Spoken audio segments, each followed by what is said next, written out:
नमस्कार प्यारे साथियों, मैं भूषण सर आप सभी का एक बार फिर स्वागत करता हूं आपके अपने इस YouTube चैनल पर।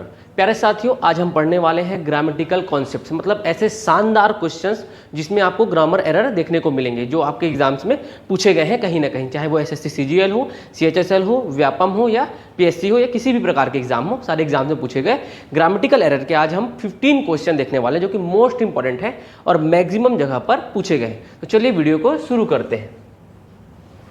देखिए प्यारे साथियों, पहला क्वेश्चन है आपका, each of the player of Indian cricket team has been selected by BCCI, no error. देखिए इस क्वेश्चन में ग्रामेटिकल एरर है, वो साफ साफ दिख रहा होगा आपको। जैसे देखिए इसमें कहा जा रहा है ईच ऑफ द प्लेयर, मतलब हर एक प्लेयर, ठीक है, of Indian cricket team, Indian cricket team का हर एक प्लेयर किसके द्वारा सेलेक्ट किया गया है? BCCI के द्वारा किया गया। BCCI क्या है? ये वो बोर्ड है जो हमारे इंडिया की, जिसमें क्रिकेटर्स को सेलेक्ट किया जाता है, जिसके द्वारा इंडियन क्रिकेट टीम बनाई जाती है, ये है, ठीक है। ईच ऑफ द प्लेयर मतलब हर एक प्लेयर को, किसमें से? इंडियन क्रिकेट टीम में से। देखिए इसमें आपको कॉमन चीज ये देखना है कि जब भी ये ईच ऑफ द होता है, जब भी ये ईच ऑफ, आपको मेन ये जानना है, ईच ऑफ, जब भी ईच के साथ आपका ऑफ लगा हो तो वहां पर जब भी ये आएगा आपका कोई भी नाउन, जैसे प्लेयर, तो वहां पर प्लेयर नहीं आएगा, यहाँ पे क्या आ जाएगा? प्लेयर्स आ जाएगा। क्या आएगा यहाँ पर? प्लेयर्स, मतलब एस लग जाएगा। क्या आएगा? एस लग जाएगा यहाँ पर, प्लेयर्स। तो ये ईच ऑफ द प्लेयर्स होना चाहिए, ना कि प्लेयर। मतलब उस प्लेयर के, मतलब वो जो टीम है, जो प्लेयर है, उसकी जो समूह है जो प्लेयर्स के, उसमें से हर एक प्लेयर की बात की जा रही है, ठीक है। किसी एक प्लेयर की नहीं बात की जा रही, कोई प्लेयर का समूह है, वहां पर से हर एक प्लेयर को, जैसे जो इंडियन क्रिकेट टीम है, वहां पर जितने भी आपके क्रिकेटर्स हैं या फिर जितने भी आपके प्लेयर्स हैं, उन सभी प्लेयर्स में से हर एक प्लेयर की बात की जा रही है। इसकी बात की जा रही है हर एक। तो वो जो आपका इंडियन क्रिकेट टीम का जो प्लेयर का जो समूह है, वहां पर से आपके हर एक प्लेयर की बात की जा रही है इस क्वेश्चन में। तो यहां पर एस लगेगा। क्या लगेगा? यहां पर एस लगेगा। इट मींस इसके ए वाले पार्ट में एरर है। कौन से पार्ट में एरर है? पार्ट ए में एरर है। अब आगे बढ़ते हैं, देखते हैं सेकंड क्वेश्चन को। सेकंड क्वेश्चन में हमारा लिखा है आई लाइक बोथ, मुझे दोनों पसंद है। क्या क्या दो चीज पसंद है? Ice cream and pizza. क्या क्या पसंद है? आइसक्रीम एंड पिज्जा, ये दोनों चीज किसको पसंद है? मुझे पसंद है, ठीक है। ये ऐसा बोला जा रहा है इसमें। बट, लेकिन, नाउ, अब या अभी, आई वॉन्ट द लेटर, मतलब मुझे ये दो चीजें पसंद है पर मुझे इन दोनों चीजों में से अभी बाद वाली चाहिए। क्या चाहिए? बाद वाली चाहिए। अब आपको यहां पर एक चीज समझना है। देखिए, एक होता है आपका लेटर और एक होता है आपका LATTER लेटर, ठीक है। देखिए दो प्रकार के लेटर होते हैं, एक LATER और एक होता है आपका LATTER। दोनों का भी मीनिंग होता है बाद। दोनों का ही मीनिंग क्या होता है? बाद। दोनों का ही अर्थ की हम बात करें तो दोनों का अर्थ होता है बाद। लेकिन आपको ये समझना है कि जब भी ये वाला लेटर लगता है तो वहां पर हमारा क्या लगता है? ए लगता है, आर्टिकल। कौन सा आर्टिकल लगता है? ए आर्टिकल लगता है। और जो इसका सेंस होता है वो होता है इनडेफिनिट। इनडेफिनिट मतलब कंफर्म नहीं है कब की बात की जा रही है या कौन से बाद की बात की जा रही है। लेकिन यहां पर जो लेटर है, इस जो लेटर है, इसके साथ हम लगाते हैं आर्टिकल द। क्या लगाते हैं? आर्टिकल द लगाते हैं। और जो इसका सेंस होता है वो होता है डेफिनिट। कैसा सेंस होता है? डेफिनिट। कहने का मतलब ये है कि इस लेटर का मतलब जब भी हम बोले कि I will meet you later, मैं तुमसे बाद में मिलूंगा, तो वो बाद कोई निर्धारित नहीं है कि मैं आपसे सोमवार मिलूंगा, मंगलवार मिलूंगा या उसके बाद मिलूंगा या रविवार मिलूंगा। लेकिन यहां पर जब ये वाला लेटर आता है LATTER, तो इसका मतलब डेफिनिट होता है, या तो मैं आपको सोमवार को मिलूंगा नहीं तो मंगलवार को। ऐसे आज सोमवार को मिलने वाले थे हम, तो आज नहीं मिल पाए, तो अब हम कब मिलेंगे? बाद में आने वाले समय, नहीं सोमवार को। देखिए यहां पर आइसक्रीम ये पहली चीज है और दूसरा क्या है? यहाँ पर पिज्जा। तो पिज्जा डेफिनिट चीज है, तो यहाँ पर क्या आना चाहिए? आपका लेटर आना चाहिए। यहाँ पर क्या आना चाहिए? LATTER। क्या आना चाहिए? लेटर आना चाहिए। और यहाँ पे आप देखिए आर्टिकल क्या लगा हुआ है? द। अगर यहाँ पे ए लगा होता तब हम इसके बारे में सोचते, और जब यहाँ पर क्या है? डेफिनिट है कि भाई ये वाला नहीं, पहला वाला नहीं, आपको लेटर वाला यानी कि बाद वाला चाहिए, ठीक है। जैसे मान लीजिए मैं आपको कहूँ कि देखिए आज हम मिलने वाले हैं, लेकिन कुछ कारणवश कोई काम आ गया, तो मैंने आपको कहा कि आज हम नहीं मिल पाएंगे, हम मिलेंगे लेटर। लेटर मतलब बाद। तो वो बाद का समय डिसाइडेड है क्या? नहीं। आप और हम मिलकर कभी वो समय डिसाइड करेंगे या कभी मिल जाएंगे, वो कोई समय अभी स्पेसिफिक नहीं है। लेकिन जब ये वाला लेटर आता है ना, तो वहाँ पर आपका स्पेसिफिक चीज़ों के लिए आता है। जैसे कि मान लीजिए यहाँ पर आइसक्रीम और पिज्ज़ा दो ही चीज़ें हैं, तो पहला वाला ये और लेटर वाला, लेटर मतलब बाद का क्या? पिज्ज़ा।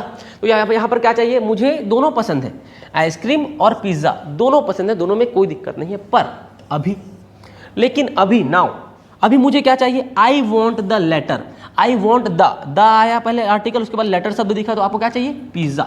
अभी क्या चाहिए आपको, पिज्जा चाहिए। ये कॉन्सेप्ट है लेटर और लेटर का, दोनों का अर्थ बाद होता है। लेकिन जब डेफिनिट सेंस हो, सॉरी जब इंडेफिनिट सेंस हो, इंडेफिनिट सेंस में LATER वाला लेटर लिखते हैं बाद का, कि बाद में कभी देखा जाएगा या बाद की कोई चीज़, और डेफिनिट सेंस में हम यूज़ करते हैं LATTER। यहाँ पर दो चीज़ें थी, तो ये पहले की पहली चीज़ और ये बाद की सेकंड चीज़। तो पहली चीज़ उसको नहीं चाहिए, हालांकि पसंद दोनों है, लेकिन उसको चाहिए क्या, बाद की चीज़ चाहिए। क्या चाहिए, बाद की चीज़ चाहिए। आई बात समझ में, ये आपका लेटर और लेटर का कॉन्सेप्ट है, और आपको ए आर्टिकल और द आर्टिकल को नोट करके रखना है। जो आर्टिकल ए होता है वो आता है लेटर के साथ, और जो आर्टिकल द होता है वो किसके साथ आता है भाई, डेफिनिट सेंस के साथ, मतलब LATTER के साथ आता है। ठीक है, ये है। इसके बाद हम आगे बढ़ते हैं, आगे देखते हैं अगले क्वेश्चंस को, अगले क्वेश्चन को देखते हैं। देखिए थर्ड क्वेश्चन हमारा थर्ड क्वेश्चन है, आई हैव बीन टीचिंग, क्या, I have been teaching in this academy, मतलब मैं इस एकेडमी में पढ़ाता हूँ। मैं क्या करता हूँ भाई, इस एकेडमी में पढ़ाता हूँ। किस एकेडमी में पढ़ाता हूँ, इस एकेडमी में मैं पढ़ाता हूँ। और इस एकेडमी में कब से पढ़ाता हूँ, 9 सालों से। कब से पढ़ाता आ रहा हूँ, 9 सालों से। मतलब मैं आज भी वही काम कर रहा हूँ और मैं पहले भी वही काम कर रहा था। तो मैं क्या कर रहा हूँ, इस एकेडमी में मैं लगभग 9 सालों से, कितने सालों से, 9 सालों से पढ़ाता आ रहा हूँ। ठीक है, हैव बीन ये आपको दिखाता है प्रेजेंट। देखिए ये टेंस का है, बेसिकली ये किसका क्वेश्चन है, ये है आपका टेंस का। किसका है ये, टेंस का। अब समझिए ये टेंस है आपका perfect tense, present perfect tense. कौन सा टेंस, प्रेजेंट परफेक्ट टेंस का ये क्वेश्चन है।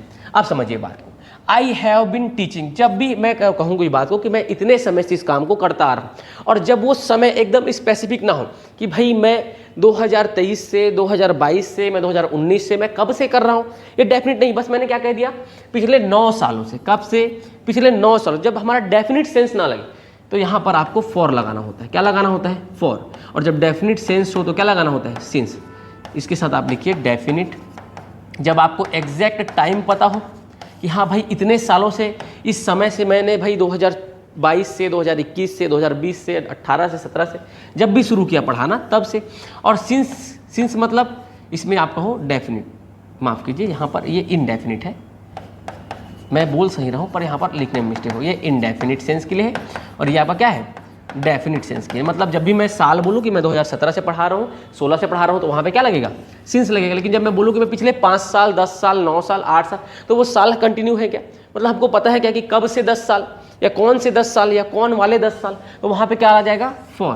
तो यहाँ पर सिंस नहीं आएगा, यहाँ पे क्या आ जाएगा आपका, फॉर आ जाएगा। क्या आ जाएगा, फॉर आ जाएगा। सिंस या फॉर का कॉन्सेप्ट है, ये आपके हमेशा परफेक्ट कंटिन्यूअस टेंस में आता है, और चाहे वो प्रेजेंट का परफेक्ट कंटिन्यूअस हो, चाहे पास्ट का परफेक्ट कंटिन्यूअस हो, या आपके फ्यूचर का परफेक्ट कंटिन्यूअस हो। ठीक है, आई बात समझ में।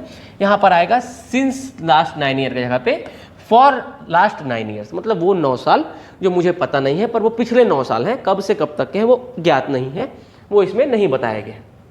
आगे देखते हैं चौथा क्वेश्चन। देखिए आपका, द डिलीवरी मैन, जो डिलीवरी मैन है या जो पार्सल डिलीवरी करता है, डिड मिसचीफ्स, क्या किया उसने, शरारत कर दी। क्या किया, शरारत। मिसचीफ का मतलब होता है भाई साहब शरारत। क्या होता है, शरारत। मिसचीफ का मतलब होता है आपका शरारत। The delivery man did mischiefs in the hotel, मतलब कहाँ किया शरारत, होटल में किया। एंड फॉर दैट, और उसके लिए द ओनर, मालिक को क्या करना पड़ा, नुकसान उठाना पड़ा। क्या उठाना पड़ा, नुकसान उठाना पड़ा। मतलब जो आपका डिलीवरी मैन है उसके किए गए शरारत की वजह से जो मालिक है, जो ओनर है उस होटल का, उसको क्या उठाना पड़ा भैया, लॉस उठाना पड़ा। क्या उठाना पड़ा, लॉस उठाना पड़ा। क्या उठाना पड़ा, तो लॉस। तो द डिलीवरी मैन डिड मिसचीफ्स। देखिए ये जो मिसचीफ है ना, शरारत। अब ये बताइए यहाँ पर एस लगा हुआ है, और एस हम लगाते हैं किसके साथ, प्लूरल नाउन। किसके साथ लगाते हैं, प्लूरल के साथ लगाते हैं। किसके साथ लगाते हैं, प्लूरल। तो शरारत, आप ये बताइए, मैं कहूँ कि मैंने एक शरारत किया, 2, 3, 4, 5, ऐसे शरारत को हम गिन सकते हैं क्या, कि मैं एक शरारत किया, कि 2 शरारत किया, कि 3 शरारत किया, या फिर वो जो डिलीवरी बॉय है उसने एक शरारत किया, कि 2, कि 3, ऐसा गिन सकते हैं क्या, नहीं गिन सकते, बिल्कुल भी हम उसको गिन नहीं सकते। तो जिन चीज़ों को हम नहीं गिन सकते वो हमारे अनकाउंटेबल में आते हैं। किस में आते हैं, अनकाउंटेबल। और अनकाउंटेबल हमेशा क्या होते हैं, सिंगुलर फॉर्म में यूज होते हैं। किस में यूज होते हैं, सिंगुलर फॉर्म में। तो भैया यहाँ पर एस नहीं लगेगा, ये क्या हो जाएगा, मिसचीफ हो जाएगा। क्या हो जाएगा, मिसचीफ। मिसचीफ क्या हो जाएगा, ये आपका मिसचीफ हो जाएगा। ठीक है, यहाँ पे आपका एस नहीं लगेगा, क्या हो जाएगा बल्कि उसकी जगह पे मिसचीफ हो जाएगा, यहाँ पर से एस हट जाएगा, तो इसके ए वाले पार्ट में एरर है। आई बात समझ में? जब भी मैं देखो नाउन आपको एकदम बेसिक से एकदम डिटेल में मैं आपको पढ़ा रखा हूँ, आप पिछली वीडियोज़ में जाकर के देख सकते हैं, वहाँ पर मैंने आपको नाउन एकदम अच्छे से समझा रखा है, काउंटेबल क्या होता है, अनकाउंटेबल क्या होता है, स्टेटिव क्या होता है, ये सारी चीज़ें मैंने आपको वहाँ पर बता रखा है। तो बस यहाँ पर जो मिसचीफ है भैया वो अनकाउंटेबल नाउन है, और अनकाउंटेबल कहने का मतलब हम जिसको गिन नहीं सकते। तो वही मैंने कहा कि एक शरारत है कि दो शरारत हम गिन नहीं सकते, भाई वो शरारत है। ठीक है, जैसे वो शर्माती है तो कितना शर्माती है, 1 पाव, 1 किलो, 2 पाव, कितना शर्माती है भैया, बस वही बात है। जो मिसचीफ है ना वो हमेशा कभी भी बिना एस के आता है, मतलब आप उसका प्लूरल नहीं बना सकते। और अनकाउंटेबल नाउन नोट करके रख लीजिए, हमेशा सिंगुलर में होते हैं। किसमें होते हैं? सिंगुलर में ही होते हैं। कौन से नाउन? Uncountable noun. ठीक है, आई बात समझ में? आगे बढ़ते हैं, तो इसके भैया ए वाले पार्ट में एरर है। आगे बढ़ते हैं और देखते हैं अगला question, question number 5। Question number 5 में देखिए, व्हेन, जब, आई वोक अप, मैं सोकर उठा या जब मैं उठा, when I woke up, I saw, मैंने देखा, क्या देखा? यह देखा, माय डॉग वॉज, जो मेरा कुत्ता है वो क्या कर रहा था? टहल रहा था। क्या कर रहा था भैया? टहल रहा था। कहाँ पे टहल रहा था? बगल में। किसके बगल में? स्विमिंग पूल के बगल में। किसके बगल में? स्विमिंग पूल, स्नानागार के बगल में टहल रहा था। नो एरर, समझिए। व्हेन आई वोक अप, जब मैं सो के उठा तो मैंने क्या देखा कि भैया ये जो कुत्ता है, जो इसका कुत्ता है वो क्या कर रहा था? स्विमिंग पूल के बगल में टहल रहा था। ठीक है, तो यहाँ पे बस वो ये बोला जा रहा है कि जब इसने देखा तो इसको चिंता हुई, क्योंकि इसका जो कुत्ता है वो स्विमिंग पूल के बगल में टहल रहा था, वो कहीं गिर ना जाए। लेकिन यहाँ पर देखिए ये जो वर्ड है बिसाइड, 2 वर्ड्स होते हैं, आप ये समझिए।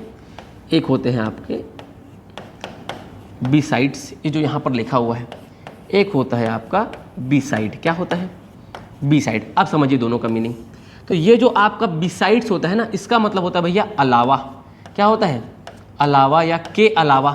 ठीक है, उसके अलावा। ठीक है, अब ये जो बिसाइड होता है इसका मतलब होता है बगल में। क्या होता है? बगल में, बगल में।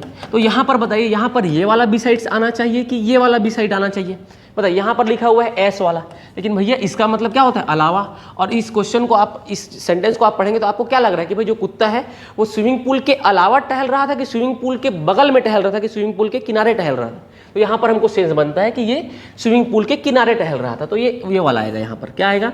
बी साइड आएगा, ना कि आपका बी साइड। तो यहाँ पर इसके कौन से वाले पार्ट में एरर है बता दो? सी वाले पार्ट में। कौन से पार्ट में एरर है भैया? सी वाले पार्ट में एरर है इसके। तो यहाँ पर ये जो बी साइड्स है, यहाँ पर बी साइड्स नहीं आएगा। क्या आएगा? यहाँ पर बी साइड आएगा। क्या आएगा? बी साइड आएगा। आगे देखते हैं, आइए क्वेश्चन नंबर 6 में। ये जो 2 वर्ड्स हैं बिसाइड्स और बिसाइड, केवल एस का अंतर है। केवल एस लगा देने से मीनिंग बदल जाता है, के अलावा हो जाता है, और एस ना रहे तो हो जाता है बगल में। क्या हो जाता है? बगल में हो जाता है। आगे बढ़ते हैं, क्वेश्चन नंबर 6 देखते हैं। राइस एंड करी, मतलब राइस और कढ़ी, चावल और कढ़ी, ठीक है, are my favourite dish and nothing can replace it, no error. अच्छा ये बताइए, पहले इस क्वेश्चन को देखने से पहले आप मुझे एक कॉन्सेप्ट बताइए कि आप राइस और कढ़ी को अलग अलग खाते हैं, एक साथ मिला के खाते हैं? जैसे अपन दाल चावल की बात करें तो दाल चावल को अपन क्या करते हैं? एक में मिलाते हैं और फिर खाते हैं। वैसे राइस और कढ़ी को क्या करते हैं? एक में मिलाते हैं और फिर खाते हैं। माफ़ कीजिएगा प्यारे साथियों, थोड़ा सा कनेक्शन कट हो गया था, इलेक्ट्रिसिटी आपकी कट हो गई थी, इसकी वजह से हमारी वीडियो थोड़ा सा पॉज हो गया था। चलिए देखते हैं इसको, ठीक है। यहाँ पे हम देख रहे थे 6 क्वेश्चन। कौन सा क्वेश्चन देख रहे थे? 6 क्वेश्चन। 6 क्वेश्चन में हमारा एक डिश का नाम दिया गया है राइस एंड करी। क्या दिया गया है 6 में? राइस एंड करी। तो राइस एंड करी जब भी हम खाते हैं तो अलग अलग खाते हैं या साथ में खाते हैं, ये बताइए। राइस एंड करी हम जब भी खाते हैं तो एक साथ खाते हैं। कब खाते हैं? जब भी खाते हैं तो हम क्या करते हैं? एक साथ खाते हैं। किसको? राइस एंड करी को। तो बस यहाँ पर वही बात कहा गया है कि भैया जो आपका राइस है और जो करी है, ठीक है, ये क्या है?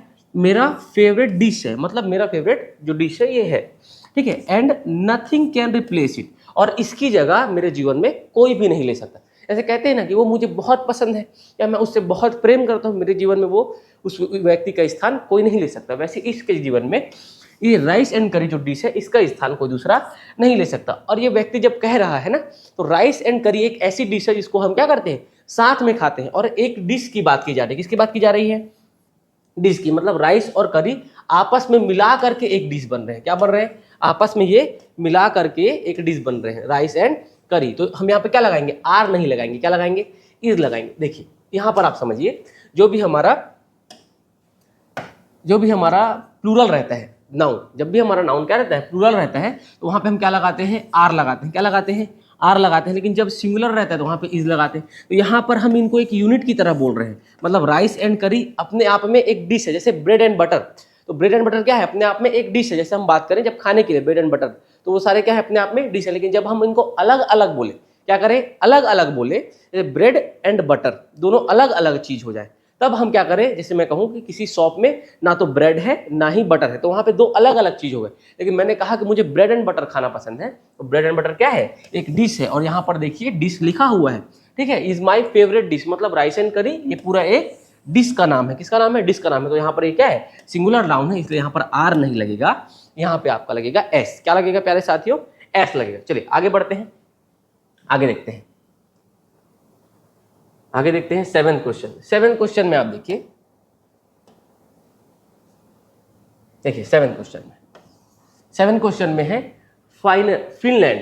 देखिए Finland is happier than all countries, ठीक है, इन द वर्ल्ड। यहाँ पे वर्ल्ड हो गया है, वर्ल्ड है वो यहाँ पर WORLD, वर्ल्ड, ठीक है।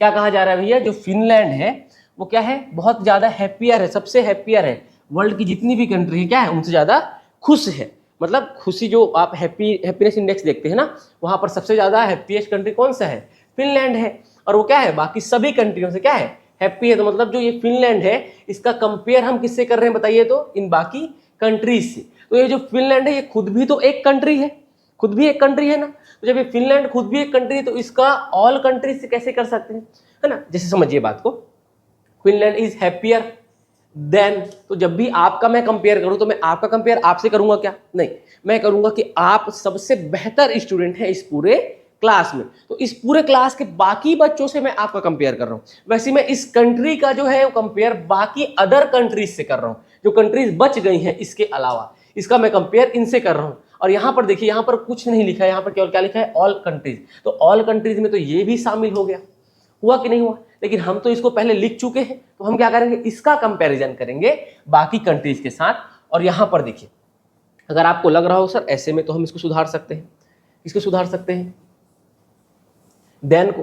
देखिए तो हमारे ये वाला जो पार्ट है ना, इसमें कोई दिक्कत नहीं है। यहां पर जो देन है, हमको इस देन को नहीं सुधारना है। क्या करना है, यहां पर सुपरलेटिव डिग्री नहीं आएगा भाई साहब। देखिए यहां पर क्या आएगा, सुपरलेटिव डिग्री नहीं आएगा, यहां पे आएगा आपका कंपैरेटिव डिग्री, क्योंकि इस वाले पार्ट में देन दिया है। यदि हम यहाँ पे हैप्पियर को हैप्पीएस्ट कर दें, तो यहाँ पर देन लगता नहीं है सुपरलेटिव के साथ। देखिए कुछ लोग सोच रहे होंगे कि सर इस हैप्पियर को ना हैप्पीएस्ट कर दीजिए, क्या कर दीजिए, हैप्पीएस्ट कर दीजिए। लेकिन नहीं भाई, यहां पर आपको समझना है, यदि हम इसको हैप्पीएस्ट करेंगे तो हैप्पीएस्ट हमारा सुपरलेटिव डिग्री हो जाएगा। और सुपरलेटिव डिग्री के साथ कभी भी देन आता है क्या, नहीं आता है। तो आपको इस पार्ट में कुछ छेड़छाड़ नहीं करना है। आप यहां पर देखिए, यहां पर देन लगा हुआ है, देन को अपन हटा नहीं सकते। देन को हटाएंगे तो यहां पर आपको बदलना पड़ेगा। मतलब आपको दोनों पार्ट्स में क्या करना पड़ेगा, उसमें वो करना पड़ेगा, सुधार करना पड़ेगा। लेकिन आपको क्या करना है, एक ही पार्ट में सुधार करना होता है क्वेश्चंस में। तो यहाँ पर जो ये देन है इसको रहने देंगे, ये हैप्पियर इसको रहने देंगे। बस आप क्या करेंगे, ऑल अदर लगा देंगे। यहाँ पे क्या लगा देंगे, अदर। क्या लगा देंगे, एक शब्द जोड़ देंगे, ऑल अदर कंट्रीज। क्या जोड़ देंगे, ऑल अदर कंट्रीज। तो ये हो जाएगा Finland is happier than all other countries. मतलब फिनलैंड और उसके अलावा जो अदर कंट्रीज है उनमें सबसे हैप्पियर है, ठीक है, उनमें से क्या है, हैप्पियर है इन द वर्ल्ड। आई बात समझ में। तो जब भी ऐसा कॉन्सेप्ट हो तो आप इसको हैप्पीएस्ट ना करें, इसको हैप्पीएस्ट करने की आवश्यकता नहीं है, क्योंकि यहाँ पर जब भी देन लगा है तो आप दो पार्ट में कभी भी करेक्शन नहीं कर सकते। करेक्शन हमको एक ही पार्ट में करना होता है। तो देन के बाद ऑल लगा है, तो ऑल के बाद आपको क्या कर देना, बस अदर लगा देना। ऑल अदर कंट्रीज से अपन क्या कर रहे हैं, उसका तुलना कर रहे हैं। आगे देखिए 8वां क्वेश्चन हमारा है, आफ्टर द पेंडेमिक, इस महामारी के बाद, माय ग्रैंड मदर, मेरी दादी माँ, डिसाइडेड, उन्होंने सोचा या उन्होंने क्या किया, डिसाइड किया, दैट, क्या डिसाइड किया, यह डिसाइड किया, she will spend her rest of remaining life, her rest of remaining life in her village, her rest of remaining life in her village. ये उन्होंने क्या किया, डिसाइड किया। कहने का मतलब ये है कि भैया जो महामारी आया था, जैसे कोरोना की बात करें हम, कोरोना महामारी आया था, तो कोरोना महामारी में क्या किया, जो ग्रैंड मदर है वो थोड़ा डर गई। हालांकि सभी की स्थिति लगभग डरावनी ही थी, ठीक है, जो ये ग्रैंड मदर है वो डर गई। और इन्होंने क्या किया, डिसाइड किया। क्या डिसाइड किया, इन्होंने ये डिसाइड किया कि भैया हम क्या करेंगे, अब हम यहाँ नहीं रहेंगे, जो हमारी बची खुची जीवन है या बचा खुचा जो लाइफ है वो हम कहाँ बिताएंगे, अपने विलेज में। कहाँ पर, विलेज में। तो यहाँ पर देखिए, यहाँ पर दो वर्ड्स आ रहे हैं, यहाँ पर आ जाएगा decided that she will spend rest of, एक वर्ड आया रेस्ट ऑफ, एक वर्ड आया रिमेनिंग। भैया आपको ये समझना है, रेस्ट ऑफ का मतलब भी बचा हुआ पार्ट होता है और रिमेनिंग का मतलब भी क्या होता है, बचा हुआ होता है। तो कभी भी रेस्ट ऑफ और रिमेनिंग एक साथ किसी भी सेंटेंस में नहीं आ सकते और एक ही जगह पे नहीं आ सकते। आ सकते हैं हालांकि अलग अलग जगह पे आ सकता है किसी सेंटेंस में, लेकिन एक जगह पे रेस्ट ऑफ भी और रिमेनिंग भी नहीं आ सकते। तो यहाँ पे आपको क्या करना है, रेस्ट ऑफ रहने देना है और यहाँ से रिमेनिंग को हटा देना है। ठीक है, रेस्ट ऑफ को रहने देना है और यहाँ पे किसको हटाना है, रिमेनिंग को हटाना है। तो यहाँ पर इसके सी पार्ट में एरर हो जाएगा। कौन से पार्ट में एरर हो जाएगा भैया, सी पार्ट में एरर हो जाएगा, इनके सी पार्ट में एरर हो जाएगा,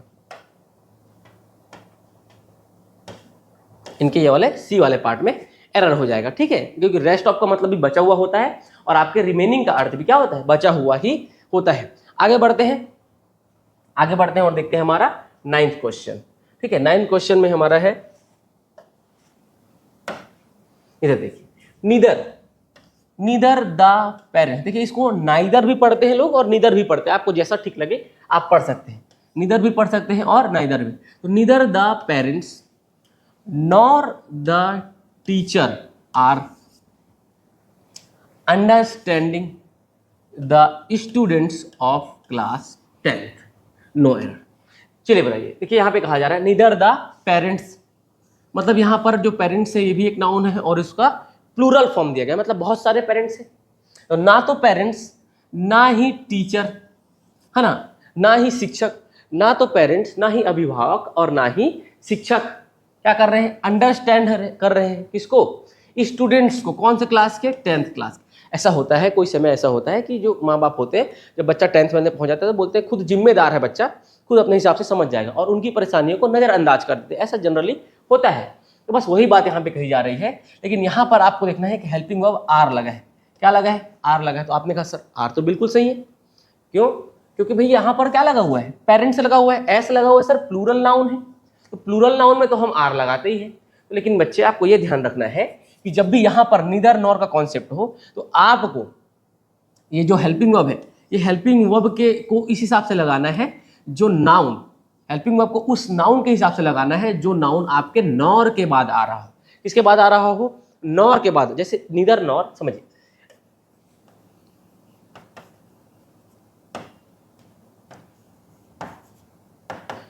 नीदर नॉर और आपका ईदर और, इसका कॉन्सेप्ट आपको समझना है कि भैया यहाँ पर आपको जब भी देखना है, जब भी आपका मान लीजिए यहाँ पर हेल्पिंग वर्ब आया आर एम या जो भी हेल्पिंग वर्ब आया, वॉज वर इज, जो भी आपका हेल्पिंग वर्ब आया, तो आपको जब भी यहाँ पर हेल्पिंग वर्ब पुट करना है ना, तो इस नाउन को देखना है जो नाउन इस नॉर के पहले है, नॉर के बाद है। किसके बाद है, नॉर के बाद जो भी नाउन है उसको देखना है, ना कि आपको नीदर के बाद वाला नाउन। तो नीदर के बाद वाला जो नाउन है वहां पर आपने देखा पेरेंट्स लिखा है, मतलब प्लूरल नाउन है, प्लूरल नाउन के साथ भैया आर सही है, कोई दिक्कत नहीं है। लेकिन आपको भैया नॉर देखना है। जब भी नीदर नॉर या इधर और का कॉन्सेप्ट आए तो आपको पहले वाले को नहीं देखना है, बल्कि जो नॉर के बाद जो नाउन आ रहा है उसको देखना है। जहां पर एक सिंगल टीचर की बात की जा रही है कि सभी टीचर्स की बात की जा रही है, भैया मान लीजिए कोई एक पर्टिकुलर क्लास है, उस क्लास के बच्चों की, एक पर्टिकुलर स्कूल के क्लास 10th के बच्चों की बात हो रही है कि भैया ना तो इन क्लास 10th के बच्चों का जो हाल है, ना तो उनके पेरेंट्स समझते हैं, ना ही उस क्लास का क्लास टीचर समझता है, ये कहा जा रहा है। ठीक है, तो यहाँ पर एक टीचर की बात हो रही है, तो यहाँ पर आर नहीं लगेगा भैया, क्या लगेगा, इज लगेगा। क्या लगेगा, इज लगेगा। अब बोल करके देखिए कैसा फील हो रहा है, neither the parents nor the teacher is understanding the students of class 10। तो इसके किस पार्ट में एरर हो जाएगा आपके, इसके पार्ट हो जाएगा आपके बी में एरर। कौन से में हो जाएगा एरर, पार्ट बी में हो जाएगा। आगे देखते हैं हमारा 10th क्वेश्चन। 10th क्वेश्चन में है I don't have much time, मेरे पास ज्यादा समय नहीं। आई हैव फ्यू टाइम, मेरे पास थोड़ा सा समय है। To complete my work. ठीक है, देखिए यहाँ पर जो मच लगा है मैंने बताया, ठीक है भाई, टाइम को अपन क्या करते हैं, काउंट नहीं कर सकते। समय को हम काउंट कर सकते हैं क्या कि एक समय, दो समय, तीन समय, ऐसे काउंट नहीं। मिनट्स को हम काउंट कर सकते हैं, आवर्स को हम काउंट कर सकते हैं, ठीक है, लेकिन अपन क्या करते हैं, समय को काउंट नहीं कर सकते। तो यहाँ पे हम क्या, मच। तो बस इसी तरह आपको समझना है भैया कि जो आपका अनकाउंटेबल होता है, अनकाउंटेबल जैसे आपका टाइम है, वैसे ही आपको समझना है जैसे ये मच और मैनी का कॉन्सेप्ट है मच एंड मैनी का कॉन्सेप्ट है। तो ये जो मच है, ये मच आपका लगाया जाता है अनकाउंटेबल के साथ, अनकाउंटेबल के साथ लगाते हैं इसको। और ये जो आपका मैनी है, इसको हम काउंटेबल, जिसको हम गिन पाए, ठीक है। जैसे एक कुर्सी, दो कुर्सी, तीन कुर्सी, तो मैनी कुर्सी, बहुत सारी कुर्सियां, ठीक है। जैसे समय हुआ तो एक समय, दो समय ऐसे नहीं बोलते, हम क्या बोलते हैं, यदि 5 मिनट है तो भी वो समय है, 1 घंटा है तो भी वो समय है, 1 दिन है तो भी वो समय है, 1 साल है तो भी वो समय है। तो उसका कोई स्पेसिफिक वैल्यू नहीं है, ठीक है। समय की ऐसे बहुत वैल्यू है, लेकिन यहाँ पर स्पेसिफिक वैल्यू नहीं है, ठीक है। क्या बोलेंगे, फ्यू। उसी तरह हमारा कॉन्सेप्ट है फ्यू और लिटिल का। इसका फ्यू और लिटिल का। जब भी हमको फ्यू यूज करना होता है तो हम काउंटेबल के साथ यूज करते हैं। के साथ काउंटेबल, जिनको हम जी गिन पाए, उनके साथ हम यूज करते हैं फ्यू का। लेकिन जब भी हम लिटिल की बात करें तो हम इनका यूज करते हैं आपके अनकाउंटेबल। जैसे टाइम आपका अनकाउंटेबल है भैया, उसके साथ हम क्या यूज करेंगे, लिटिल यूज करेंगे। क्या यूज करेंगे, लिटिल यूज करेंगे। आई बात समझ में? चलिए आगे बढ़ते हैं और अगला देखते हैं क्वेश्चन, ठीक है। 11th question. अब हम देखते हैं 11th क्वेश्चन। ये हो गया ना आपका, हाँ 10 क्वेश्चन हमारा हो गया। अब हम देखते हैं हमारा 11th क्वेश्चन। 11th क्वेश्चन में है आपका, if I was the prime minister of India, अगर मैं भारत का प्रधानमंत्री होता तो मैं क्या करता। I would work a lot in the field of education, मैं शिक्षा के क्षेत्र में बहुत ज्यादा काम करता। तो ये बताइए, या मैं आपको, मैं दिख रहा हूं मैं प्रधानमंत्री हूं क्या? नहीं, मैं एक साधारण सा टीचर हूं और मैं कह रहा हूं कि मैं यदि प्रधानमंत्री होता तो शिक्षा के क्षेत्र में बहुत काम करता। ऐसा इस सेंटेंस में बताया जा रहा है, ठीक है। नो डाउट शिक्षा के क्षेत्र में काम ठीक ठाक हो रहा है अभी, ठीक। तो आपको देखना है कि जब भी मैं, अगर कोई इमेजिनरी सेंटेंस है कि इसमें कहा जाए भैया यदि मैं होता तो, यदि मैं क्या होता, मैं ये होता तो, मैं ये होता मतलब मैं प्रधानमंत्री होता तो। प्रधानमंत्री है तो नहीं, लेकिन बस कहा जा रहा है यदि मैं होता तो जब भी हम इमेजिन करें, ये कंडीशनल सेंटेंस है, जब भी हम इमेजिन करते हैं भैया यदि मैं ये होता तो मैं ये करता, यदि मैं वो होता तो मैं वो करता, यदि मैं पुलिस वाला होता तो मैं बहुत अच्छे से काम करता, लोगों की मदद करता, ठीक है। हालांकि अब तो कहने की बात रह गई थी, ठीक है। तो इफ आई वॉज की जगह पे क्या आ जाएगा, वर आ जाएगा।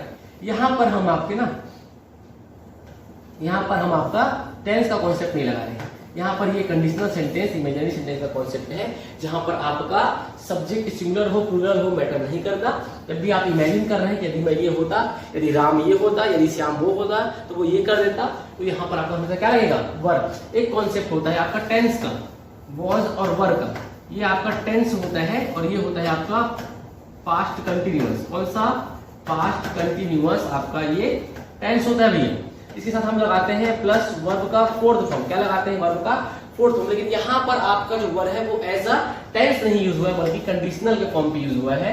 और जहां पे हम कहें कि हम ये होते, आई विश, यदि मैं ये होता, अगर मैं ये होता, काश में ये होता, जब भी ऐसा है तो यहाँ पर आपको क्या लगाना है, वर लगाना है। यहाँ पर सिंगुलर प्लूरल छोड़ देना है और क्या लगाना है, वर लगाना है, ठीक है। वो तो आपको पढ़ते ही से समझ में आ जाएगा कि कहा जा रहा है कि भैया वो अगर वैसा होता। यथार्थ दिख रहा है क्या, आप भारत के प्रधानमंत्री को जानते हैं, नहीं जानते? जानते हैं मैं आपको भारत के प्रधानमंत्री जैसे दिख रहा हूं क्या? मेरे सफेद सफेद दाढ़ी मूछ है, बाल है क्या? नहीं है ना।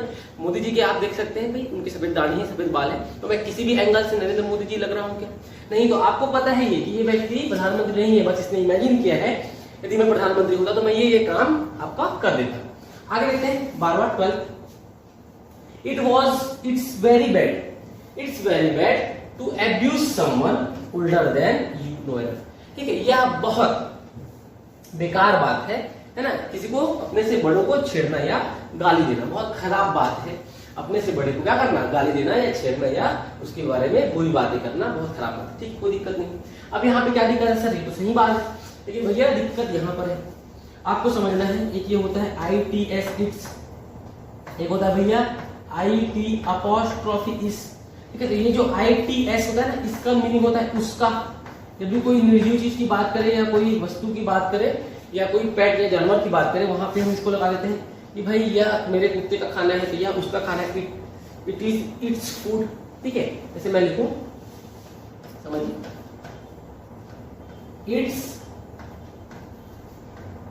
इट्स फूड, समझिए। यहां पर जो ये इट अपॉस्ट्रोफी ऐसे इसका सेंस बनता है इट इज, क्या बनता है, इट इज। और यहां पर जो बिना अपॉस्ट्रोफी का ITS, इसका मतलब होता है उसका, ठीक है। तो उसका, इसका मतलब होगा इट इज, यह उसका खाना है, क्या है, खाना है, यह मेरे कुत्ते का खाना है या उसका खाना है। जब भी भैया ये ITS ये जो रहता है इसका मतलब होता है उसका, और जो IT अपॉस्ट्रोफी एस होता है इसके दो मीनिंग होते हैं। एक होता है भैया इसका इट इज, और एक कहीं कहीं पर होता है इसका इट हैज। क्या होता है?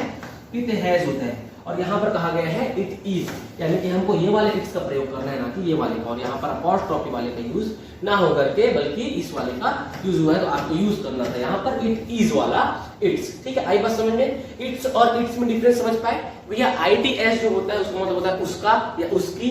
जैसे अपन कहते हैं हिज, हर, उसका या उसकी, वैसी निर्जीव चीजों के लिए और जानवरों के लिए अपन ये वाला इट्स लगाते हैं। तो कौन सा? ये ITS वाला। लेकिन जब भी IT अपॉस्ट्रोफी एस की बात की जाए तो IT अपॉस्ट्रोफी वाला इट्स हम लगाते हैं इट इज या इट हैज को दिखाने के लिए। आई बात समझ में? आगे बढ़ते हैं, हमारा देखते हैं 13th क्वेश्चन। ठीक है, a red and blue kite were flying in the sky. ठीक है, नीली और लाल पतंग आसमान में उड़ रही थी। ठीक है सर, बिल्कुल कोई दिक्कत नहीं है। यहाँ पर वर लगा हुआ है, कोई दिक्कत नहीं है। दो पतंगे हैं, नीली और लाल। मूर्खों ये समझिए, यहाँ पर ए लगा हुआ है। क्या लगा हुआ है? ए लगा हुआ है। यहाँ पर मैंने आपको मूर्ख नहीं कहा, मैंने कहा जो इसको दो कलर समझ रहे हैं। ठीक है, रेड एंड ब्लू दो कलर के अलग अलग दो पतंग है। रेड एंड ब्लू दो कलर है। जैसे मैं आपको बताऊं, आपका हमेशा एक बोलने चलने वाला वर्ड है।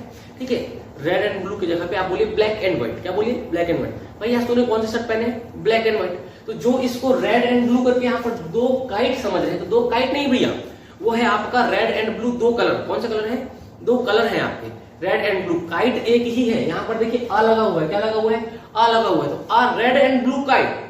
जब एक ही काइट है उसका कलर दो है, रेड एंड ब्लू, आधा में रेड है आधे में ब्लू है। जैसे आपने शर्ट पहना ब्लैक एंड व्हाइट, जैसे आप बचपन से बोलते हैं ब्लैक एंड व्हाइट टीवी, तो वहां पर दो टीवी नहीं है, वो एक ही टीवी है जिसका क्या है, दिखाने का जो माध्यम हो क्या है, ब्लैक एंड व्हाइट है। बस वही आपको समझना है कि भैया यहाँ पर वर नहीं आएगा। जब सिंगुलर एक पतंग है तो एक पतंग के साथ हम क्या लगाएंगे? वॉज। क्या लगाएंगे? वॉज, ना कि आपका वर। क्या लगाएंगे भैया? वॉज लगाएंगे। तो यहाँ पर वर नहीं आएगा, यहाँ पर वर दिया हुआ था। दो कलर है लेकिन पतंग तो भैया आपका एक ही है। कितने पतंग है? एक ही है। आगे बढ़ते हैं, एक important question. There are a elephant at the zoo but there are not any lions. कहा जा रहा है कि भाई इस चिड़ियाघर में, इस जू में एलिफेंट तो है लेकिन एक भी शेर नहीं है। ठीक है, एक एलिफेंट है लेकिन एक भी शेर नहीं है। तो अब यहाँ पर देखिए, ये जो वर्ड आता है देयर, ये देयर आपका सब्जेक्ट नहीं होता है, इसको हम ऐसे ही लिख देते हैं। ठीक है, उसका कॉन्सेप्ट मैं आपको डिटेल में पढ़ाऊंगा। ठीक है, आप समझिए। तो ये जो आर आया है ना, ये आपका हेल्पिंग वर्ब है। क्या है भैया? ये हेल्पिंग वर्ब। और हेल्पिंग वर्ब किसके अकॉर्डिंग आता है? नाउन के अकॉर्डिंग। किसके अकॉर्डिंग आता है? नाउन के अकॉर्डिंग आता है। यहाँ पर देखिए, यहाँ पर भी आर आपका क्या है? हेल्पिंग वर्ब है। और यहाँ पर भी ये किसके अकॉर्डिंग आया है? नाउन के अकॉर्डिंग आया है। किसके अकॉर्डिंग आया है भैया? नाउन के अकॉर्डिंग आया है। आई बात समझ में? जब भी हम यहाँ पे आर देखते हैं तो आर हमारा प्लूरल हेल्पिंग वर्ब होता है। क्या होता है भैया? Plural helping verb. तो प्लूरल हेल्पिंग वर्ब किसके साथ आता है? प्लूरल नाउन के साथ। तो आपको एलिफेंट का इसी प्लूरल दिख रहा है क्या? स्टार्टिंग में देखिए आर्टिकल ए लगा हुआ है। क्या लगा है? आर्टिकल ए, मतलब एक हाथी की बात की जा रही है। कितने हाथी है? सिर्फ एक हाथी है, सिर्फ एक हाथी की ही बात की जा रही है, उसके अलावा कोई आपका हाथी नहीं है। ठीक है, तो यहाँ पर आर नहीं आएगा। क्या आएगा? इज आएगा। क्या जाएगा? इज आ जाएगा। यहाँ पर आर इसलिए आया क्योंकि यहाँ पर एस लगा है। लॉयंस की बात हो रही है कि यहाँ पर एक हाथी तो है लेकिन एक भी शेर नहीं है। ठीक है, तो यहाँ पर आर लगा क्योंकि यहाँ पर एस लगा हुआ था हमारा, क्योंकि यहाँ पर आपका क्या है? आर लगा हुआ है, लेकिन यहाँ पे आपका एस या बहुत सारे एलिफेंट की बात नहीं हो रही है। और यहाँ पर आपका देख सकते हैं एक आर्टिकल ए लगा हुआ है, तो यहाँ पे क्या आ जाएगा? आर की जगह पे आर नहीं रहेगा, यहाँ पे आ जाएगा आपका इज। क्या आ जाएगा? इज आ जाएगा। बस आपको ये समझना है, ये देयर के अकॉर्डिंग नहीं आ रहे हैं, बल्कि यहाँ पर जो आपका नाउन है उसके अकॉर्डिंग यहाँ पे आपके हेल्पिंग वर्ब्स आ रहे हैं। आई बात समझ में? आगे बढ़ते हैं, हमारा देखते हैं फाइनल 15 क्वेश्चन। ठीक है, ये लास्ट क्वेश्चन होने वाला है इस सेशन का। मैंने आपको बताया कि भैया ये हमारा 15 क्वेश्चन सीरीज है, इससे हम बहुत सारे ग्रामेटिकल कॉन्सेप्ट सीखेंगे, ऐसे ऐसे सीखेंगे जो हमारे एग्जाम के तौर पे बहुत ही ज्यादा महत्वपूर्ण है। देखिए 15 देखिए, on the time of my friends marriage, मेरे दोस्त के शादी के समय, शादी के जो शादी समारोह, सेरेमनी मतलब समारोह, मेरे दोस्त के शादी समारोह के समय द पुलिस केम, पुलिस आई और उसने क्या किया? अरेस्ट कर लिया। किसको अरेस्ट कर लिया? पुजारी को। दिन पलट गए भैया, पुजारी जी ने हम सीधा साधा मानते हैं, उन्होंने भी कोई कांड कर दिया है, पुलिस आकर उनको अरेस्ट कर ली है। तो जो ये सिचुएशन क्या रहा होगा जहां पर पुलिस आकर के क्या कर रही है? अरेस्ट कर रही है, वो भी उस पुजारी को जो भी एक शादी करवा रहा है या करवाने वाला है। ठीक है, तो on the time of my friends, मेरे सभी, द पुलिस। देखिए यहाँ पर एक पुलिस वर्ड आया हुआ है। जब भी हम पुलिस आर्मी की बात करें तो वहां पे हम पार्टिकल क्या लगाना होता है, द लगाना होता है। क्या लगाना होता है, द। यदि हम एक पुलिस ऑफिसर की बात करें ना तो अ पुलिस ऑफिसर, तो वहां पे हम अ लगाएंगे, या अगर हम पुलिस मैन की बात करें तो वहां पे हम क्या लगा लेंगे, आ।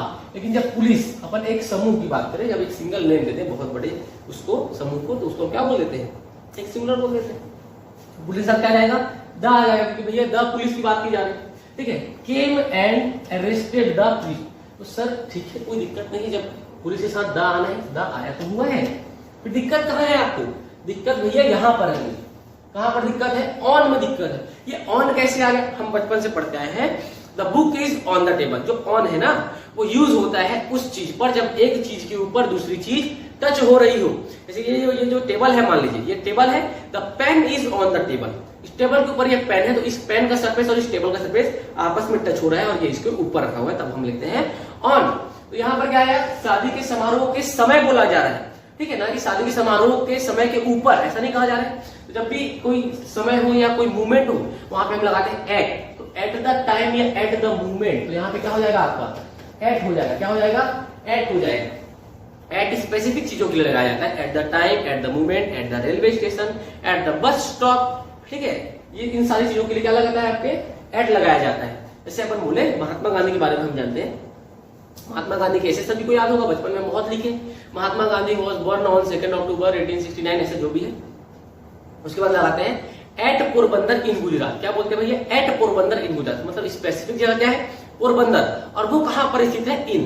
तो इन मतलब बड़े क्षेत्र के अंदर होना, वो इन कहलाता है। देखिए मैं आपको क्वांटिफायर्स पढ़ा चुका हूं, मतलब इन, एट, ऑन का भी कॉन्सेप्ट आपको मैं पढ़ा चुका हूं, तो आप ये दोनों वीडियोस जा करके देख लेंगे कि भैया इन, एट, ऑन का कॉन्सेप्ट क्या है। मैंने शॉर्ट्स में ही बता रखा है। एट हम उस स्पेसिफिक चीज की बात करते हैं जो एकदम प्रेजेंट में वहां पर हो, या आप किसी जगह पे एकदम प्रेजेंट में खड़े हो, वहां पे हम लगाते हैं एट। और ऑन जब किसी एक चीज के ऊपर कोई दूसरी चीज रखी जा रही है, उसका सरफेस टच हो रहा हो, वहां पे क्या लगाते हैं, ऑन। ठीक है, आई बात समझ में। तो यहाँ पे क्या आ जाएगा आपका, एट आ जाएगा। क्या आ जाएगा भैया, एट आ जाएगा ऑन की जगह पे, तो ऑन गलत है, यहाँ पे क्या आएगा, एट आएगा। तो ये है आपके 15 मोस्ट इंपोर्टेंट ग्रामेटिकल क्वेश्चंस। उम्मीद है आपको बहुत कुछ यहाँ से सीखने को मिलेगा, और आगे भी आपको यहाँ बहुत कुछ सीखने को मिलता रहेगा इन 15 क्वेश्चंस सीरीज में। हमने शुरू कर दिया इस सीरीज को, आपको प्रॉपर वीडियोस इसके मिलते रहेंगे। तो भैया आज की क्लास को यहीं पे वाइंड अप करते हैं, मिलते हैं आप लोगों से अगली क्लास में। चलिए बोलिए जय हिंद, जय भारत।